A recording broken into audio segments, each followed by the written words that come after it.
Oh, hi, everybody. My name is Matt Stores, and welcome to Mattsplaining. On today's episode, I have an expert on who I'm very excited to talk to. Expert, please introduce yourself and tell us what you're an expert in. Hi, I'm Jeff Zimmerman, and I'm an expert in storytelling, or I guess an expert in teaching storytelling, depending on how you look at it. Fantastic. I feel very confident about my understanding of storytelling.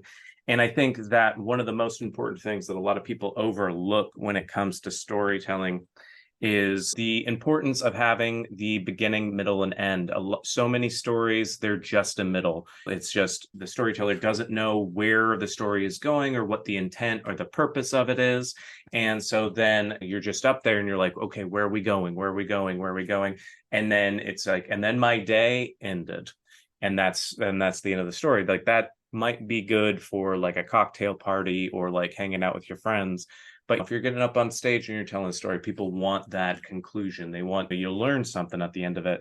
And I think that one of the things that people often get kind of stressed about, but I don't think that they should, is when to start pitching the product when you're telling your story. Because a lot of people, when they're talking about the beginning, middle, and end, and they just have that middle portion, they think like, oh, well, I'll just start dropping some hints about how this story is sponsored by Taco Bell or how this is a story sponsored by BetterHelp. But they don't actually go in and say, hey, if it wasn't for the chalupa or what have you, I would not have been able to survive that day that I got attacked by that rabid group of puffins or whatever the circumstances of the story are. That's just literally looking around my apartment at things and using them as examples. But I like that you've got a stack of Taco Bell and a rabbit puffin in your apartment. I do. I live a very interesting life, is what I've come to ascertain. People think like, oh, if I have this amazing new device or new type of spreadsheet or app that I want to sell, I have to have a compelling story. I have to have all of these different things that I can pull in about how everything is going to. The example of the person in the small town farmer that used my system and then made $1 million. You don't necessarily need to do that. You just need to connect on an emotional level with your audience. And if you do that well enough, anybody is going to be happy to buy your new spreadsheet system.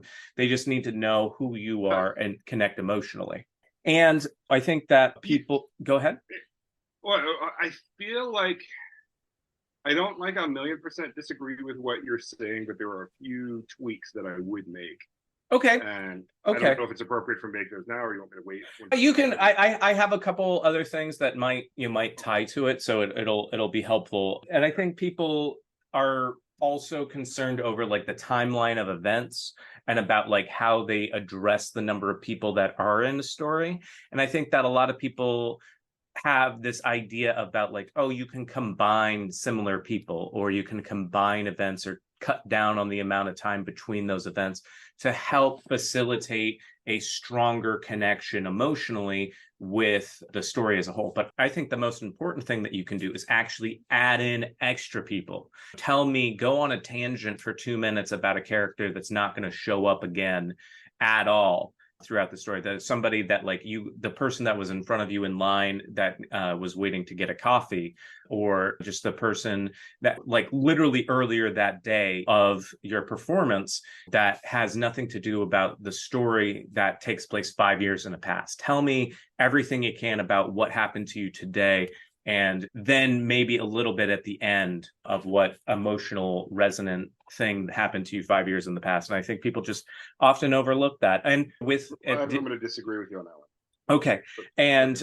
then with adding more people, I want to know if you interacted with Snow White and the Seven Dwarves.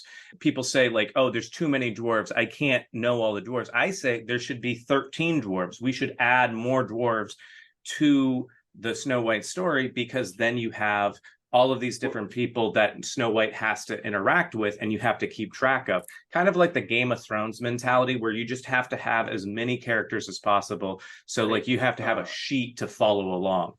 Yeah, well, Matt, I'm sorry. Is this a clean podcast? Oh no, you can curse all you want. Are you fucking with me right now? Like, this is the exact opposite of good storytelling. but please continue. Oh, based on what you've heard so far, about how much of that would you say was accurate? I would say that you started out pretty accurate, and then you started going real deep in the woods. Okay. So I would say that, like, yeah, but beginning, middle, and end. I mean, I have my own feelings about the use of that phrase, but I think it's popularly accepted. But then, and I mean, you can talk about, look, plenty of stories are used to sell products. This is a capitalist country, and stories sell products all the time, and everybody knows it, and that's fine. But and you don't have to have like the chalupa be a substitute for your carburetor or whatever gave out in your car. And it doesn't have the chalupa does not have to be the hero of the story. It should just be in there somewhere. Mm-hmm. But then you really started kind of wandering around the bushes a little bit. Like Okay. I mean, if you want people, oh wait a second. So how much of that? I would say I would give it 20% accuracy, and then 100% the first minute, and then gradually doing to like 0%. Excellent. That precipitous cliff, so to speak, that you instead of a rising action, it was just falling off the cliff. Yeah. Plummeting action. Yes. plummeting relevance. Yeah. Yes. So yeah, I mean, like you guys, Matt and I are friends and friendly colleagues, so I feel fine to just break his balls a little bit here. Some people might say otherwise, but those people's opinions do not concern me. But anyway, so do you? I mean, I'd like to correct what you were saying. That's the impulse here, but I want to.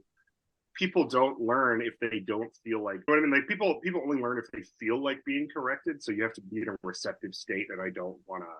Oh yeah, I mean, over explain on your podcast here, and no, I mean that's what we're here for. We want to be corrected, and because you see people on stage who do believe that. Oh, you know yeah, what I mean? They're wrong, but right. But it's not an inaccurate representation of what is rattling around between people's ears out there. Right. So in that way, you're not wrong. Oh, I see. Yeah, I mean, so people's perceptions can vary so widely. They can vary so widely. And what are some of the things that you found are either with what I was talking about or with your experience with storytelling that you found most important? I mean, okay, so I'm going to start with the beginning, middle, and end. Everybody talks about beginning, middle, and end, but I feel like it needs to be a little more specific because people don't really latch onto it. Or they say, well, okay, in order to understand this story, first what you got to know is my grandpa came over from Ireland in the 20s, and he only had a potato in his pocket. And they give you all this backstory. I think that's the beginning. But that's not the beginning. What we just need to know, I teach like a 5-point thing. Every story is you need, go, get, return. Who are you in the story, and what did you want? Because it's fine to have a cast of thousands in your story as long as everybody in the story contributes to an understanding of who you are and reveals who you are in your reaction with them. I mean, you probably shouldn't do it because it's going to get long and kind of boring anyway, but the reason that Game of Thrones was so compelling until it wasn't is because they had all these characters, but they revealed things about one another when they interact. Right. So in your story, you want to say, this is what I wanted. And I wanted this because this is what I thought it would do. And I wanted it so bad, I thought I needed it. And then, therefore, I went to go get this thing. And so once we're on board with who you are, we find you basically likable. And it's like, I didn't necessarily I wanted the same thing you wanted, but for a different reason. Or I didn't want what you wanted, but I relate to that reason. Then we're off to the races. That's all Absolutely. We need. It'd be like 2 or 3 cents. One, you're really good. It'd be a high 2. Doesn't matter. It's got to be quick. And then you go get the thing you wanted. And in that quest to get that thing, you overcome obstacles. Oh, here's this thing. I've overcome that obstacle 2 steps forward, and then shit, I didn't see that other obstacle back there. Now I'm 3 steps back. So you're kind of like up and down, a whole out of the whole interaction, like, and then some things, a whole bunch of you got what you wanted, and it turns out to open up other whole wasp nest, and then you got to deal with that, and then finally, at the end of the thing, it's like, or not at the end of the thing, at the end of the end of the middle, at the end of the go get, which is the quest, the road of trials, to example, we'll call it. You're like, all right, here's the big bad guy, the video game. You fight the bad guy. You're out of bullets. You kill him, but you're out of bullets and you're bleeding out. Help. And you're like, all right. I barely made it. Then a real bad guy comes out of the cave. You're like, oh. And you got to figure something else out. And that's a total surprise. And however you figure that out, and then that's the real win. And then it's the road home, what I call the return. Yeah, what did you learn? But it doesn't have to be like in that moment. I hate it when people say in that moment I realized. Oh, yeah. That's one of the notes that I have here, the importance of saying the phrase, and I learned. Every story needs that, definitely. Right. Well, here's the thing. The reason cliches are cliches is because they are tools that are so useful that everybody uses them too much. Right. So whenever anybody says, in that moment I realized, or so what I learned was that that to me says, hey guys, check it out. Going in, bringing it on home here. Here we go. Watch me. Right. Don't do that. But do say what you learned or say how you changed so that you are now a wiser, more reasonable version of yourself. And then that buys you also a lot of credibility to make fun of the more vain and naive version of yourself for wanting that thing in the first. My thinking on it is it's kind of like when you're flying on an airplane and the pilot comes on and says, hey, we are about to land in Milwaukee or what have you, but they don't walk you through and say, hey, we've engaged our landing gears. Hey, the wheels are out. They just say, we're going to come down soon, but you're not going to know exactly when it's going to happen. But then once you hit the wheels hit the ground, that they've hit the ground. Yeah, exactly. And I say that like the definitive, the return bit, the insight bit doesn't have to be that long. It just has to be so specific and so clear that it's happened that there's just no point talking. Right. After you say it. Bill Burr is really great at closing specials with a very definitive return to a story. So he does his Bill Burr thing for like 45 minutes and then tells a long story and he lands it. And it's kind of a callback to the whole act, but it's also a piece of insight. And it's 2 sentences. And then he's out of it. He does nothing. Right. Anyway. So yeah, that's what I would say. And if you want to sell a product, but by all means, and storytelling is it's a huge buzzword in business, and it's a hugely neglected concept in business because people just say the word. So anytime you're in a situation at work, it's really, if you think about it, we are storytellers. You are around bullshit, right? You are around people who did not value the art until they decided they wanted to tell a story today. So right. What I would say is the story you would tell about business is how you had a problem. There was a problem. Something involved with the business solved that problem, and it doesn't have to be in a necessarily even a favorable way. It could be like, and this is how I became the seasoned executive who can really handle crises because I have, when I was younger and more naive, walked right into a whole bunch of crises and learned the hard way how I should have handled them. Therefore, I'm your guy. That's fine. Absolutely. Yeah, I have a story. If I have time, I used to work. So I was a PR executive on Mark Table. I started their blog, their Twitter. Like I had to tell the C-suite why this Twitter thing was probably a good idea for business. That gives you a sense of where we were with digital communication. Right, I was the guy. And one day there was a huge outage in the East and West Village of New York City. So that's no internet, phone, cable, none of it, TV. For the most densely populated neighborhoods in the United States. And boy, were people pissed, right? They were lighting me up on Twitter, personally, on my work account. Hey, get this thing going. Everybody hates their cable company and should anyway. And then this was another level. And I would say that it's psychological damage. But did you know that John Bon Jovi and Chuck Schumer lived in the same building? I did not know that. 2010. Yeah, they did. And you want to know how I know that? Because they were both yelling at me on Twitter, and I looked them up in the system, and I was like, oh, look, they're in the same building. It was bad news, but it's bad PR, and it's beginning to get picked up by Wired and the Wall Street Journal and the New York Times, and it's my job to somehow put this fire out that I didn't start. And PR, a lot of times PR is about just getting out the box. Well, what had happened was, it turns out, I went down to the head engineer from Manhattan's office like the following week, and then there was all this chatter about it. And it turns out, like, if you look at a manhole cover in Manhattan, it ain't clean and like nicely labeled, right? There's just stuff jumbled around, pipe, wires. Nobody's labeled anything. And a steam pipe had busted a leak, and then the steam condensed on the manhole cover and dripped all down and everything. It rained in there, and that caused an electrical fire with a Con Ed wire, therefore melting Time Warner Cable's fiber optic cable. And like, you can't go out there and be like, I don't know, maybe New York City and Con Ed should get their act together, right? You don't throw your partner plus like.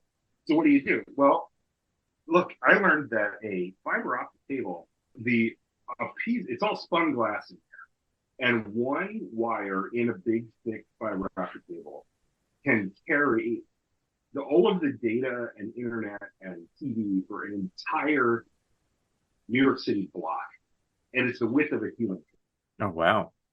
Yeah, and so then they bundle them all together, and then they like branch and split. But this was a trunk line that went up to the main plant, so it was just so happened to be the worst one. Well, when you cut it, you gotta, like, imagine if you had a ponytail and you cut the ponytail off, you got to reattach it original hair to original hair. Right. So I was able to write that story, take pictures, show the picture of the manhole cover, take a picture of a clean, like, normal fiber optic cable and like what that looks like, and then the one that had gone on fire. It looked like something scraped out of a bong in college. And then I said, this is what happened. And really the miracle is that the outage only took 8 to 10 hours, right, to reattach all of that. And so that ladders back to the corporate talking points of Time Warner Cable is always working behind the scenes to provide a clean, seamless experience. You have no idea, like, the technical difficulties that we overcome daily in order for your TV to cut on.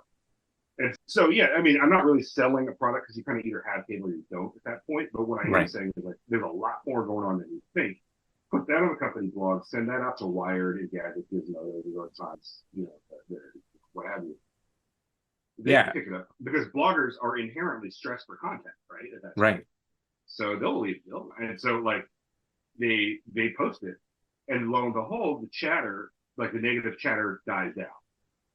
And then once our story starts propagating and getting out, it's the fascinating dynamic of just the openness and honesty of, let me inform you about how this is, and people being like, oh wow, we never really considered that. And it just sounds like you handled that so effectively. Well, I mean, what happens is now all these people that read that have a cocktail party understanding of how this works. Now all your listeners, right? But y'all are going to be at a party this weekend. Like, did you know that fiber optic? And like, so I put some things in there, some images in there, in order to make it memorable. Right. And like, marketing people will tell you, like, they like to talk about things that are sticky. What's sticky? The floor of a movie theater. Right, my child's high chair. That's gross. Don't talk about sticky. This is just what's memorable. Right. But so I said, so the thing about Chuck Schumer and John Bon Jovi, you can go to your little party this weekend. Maybe you're on a date. I don't know what your life is like in that regard. Matt, you're on a date. Like, all of a sudden, you got facts about Chuck Schumer. You can tell somebody how fiber optic cable works, but that your mind hooks on that Schumer and Bon Jovi because they're both famous and like incongruous. Your mind hooks on the fiber optic cable, the image about the ponytail. Original hair to original hair. And so I'm telling this story, right? I'm doing it and I'm telling the story. And so now you've learned these things. You could go repeat this story. And at another level, and if you will allow me to be cocky, on some level, you're thinking, hey, this guy might know what the fuck he's talking about. Right. Like this guy might be able to solve my business problems. And that's what telling a story does for you in a business context that just sharing a damn spreadsheet or a tweet won't do. Right. Anyway, I'm off my high horse. Oh no, that's so insightful and so good. It actually reminds me of earlier this week, I dropped off vanilla extract that I made to a friend who's a big baker, and they told me they shared with me a quince infused alcohol that a friend of theirs had made, and then they just started rattling off all of these amazing and super interesting facts and analogies with the quince. And I'm like, this is just so fascinating. And by the end of it, I made the joke of like, oh, now I have cocktail conversation fodder for the quince. And if I get into it, and I feel like that's an amazing thing. Like, you just take a little bit from each interaction, and it fills me with a little bit of energy hearing those things that you provided, what my friend provided. And I'm like, oh, it just fosters better connection and like better memory of that experience and that story. And I think that that's just a beautiful thing. Yeah. Well, yeah, I mean, I'm not going to say I didn't sit there and do a bunch of grunt work there too. That was kind of a high point of my cable company career. Because if you tell people a story that goes 6 inches deeper than they thought you were going to go, they will love you for it. And then from a PR perspective, right? Because like, it's like, oh, if you go 6 inches deeper than you thought, they will not ask about the shit that's 3 feet deeper that you really don't want to talk about. Right. So anyway, I mean, that's kind of the bad guy hat of it. But yeah, but nevertheless, people then enjoy. They're glad they talked to you. Truly. Yeah. Jeff, this has been so insightful and so informative. If people wanted to learn more about storytelling or learn more about you, where would you recommend that they go?